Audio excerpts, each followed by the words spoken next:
The mean number of hours that Ramon worked over the past 4 weeks is 39.75. If he works 41 hours this week, what will the mean number of hours be that he will have worked over the 5-week period? I'm going to actually show you 2 ways to do this, and you can do it the way that makes the most sense to you.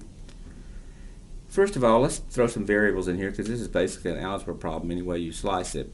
Let W sub 1 be the number of hours that Ramon worked the first week, and then W sub 2, W sub 3, and W sub 4 would be the number of hours he worked in weeks 2, 3, and 4.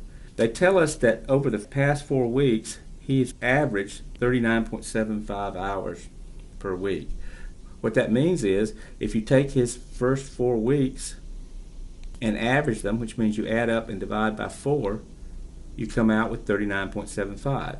It says the mean number of hours that Ramon worked over the past 4 weeks is 39.75. That means if you take those 4 weeks and divide by 4, you'll get 39.75.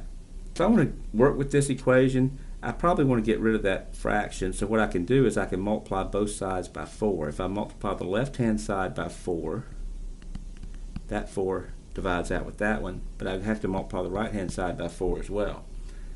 So what I end up with is the sum of the w's, that's the numerator of this fraction. Remember, I multiplied both sides by 4, and those 4's divided out, so that just gives me the numerator, is equal to 4 times 39.75, which happens to be 159. So what I know is that altogether, during those first 4 weeks, Ramon worked 159 hours total. Now let's leave that for a second. The rest of the problem says if he works 41 hours this week, what will be the mean number of hours that he's worked over the 5-week period? So what they're asking is, if you throw in this 5th week, which we know he worked 41 hours, what will his average be? Well, remember how you average numbers. If you average 5 numbers, you add them up and divide by 5. Of course, over here we were adding up 4 numbers, so we divided by 4. That's how you always take the averages. But now we're looking for the 5-week average. But look, we already know that the sum of the first 4 weeks is 159, so what I can do is I can take 159 and plug in for those first 4 numbers added together. And that tells me that it's really 159 plus 41 over 5. And if I add the numerators together, I get 200 over 5, and 200 over 5 is 40. If Ramon worked an average of 39.75 hours the first 4 weeks, and then if he worked 41 hours the 5th week, his average over the 5-week period would be 40 hours. That's just a straightforward reading of the problem and solving it using a little algebra. I will show you another way. It takes advantage of what I know about averages. If you want to do it this way, think about it like this. Because we know that the average of the first 4 weeks is 39.75 hours, and because what we need this information for, it doesn't really matter exactly how many he worked each week, just so that it averaged to 39.75, we could just pretend that he worked exactly 39.75 hours each of those first 4 weeks. It'll work out exactly the same. And if he did that, if I just pretended he actually worked 39.75 each of the first 4 weeks, but then he worked 41 hours the next week, if I want to calculate that 5-week average, I'll need to divide that sum by 5.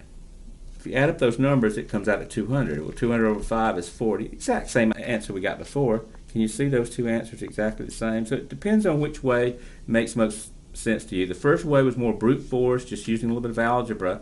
The second way required a little bit of insight. I had to realize that if you're averaging a certain amount over a period, you can just pretend that you work that exact amount over that period and the sum will be the same. So either solution is legitimate, whichever way makes the most sense to you. To get a B in math, Alexandria must average an 80 on 4 tests. Scores on her first 3 tests were 60, 80, and 90. What is the lowest score on test 4 she can get to get a B? In other words, she has to average 80 in order to get a B.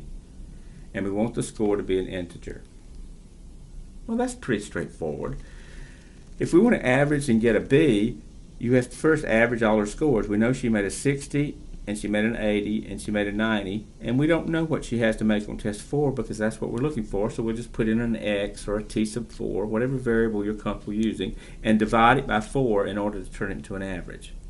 And I want that average to come out to be 80. So again, we're averaging the 4 test scores. We know the first 3. We're putting in a variable for the unknown 4th one. We're averaging them, so we're dividing by 4, and we want that to come out to be an 80. Now it's just basically a simple algebra problem. It does involve some arithmetic. For instance, we want to add those 3 numbers together, 60 and 80 and 90. That comes out to 230. So the sum of these 3 numbers is 230. And then we want to get rid of the fraction, so we'll multiply both sides by 4. And that'll drop that 4 off. And so I end up with 230 plus the unknown test 4 score is equal to 80 times 4, which happens to be 320. Subtract 230 from both sides, and you can see now that Alexandria would have to make a 90 on her 4th test so that she could average an 80 and get that B.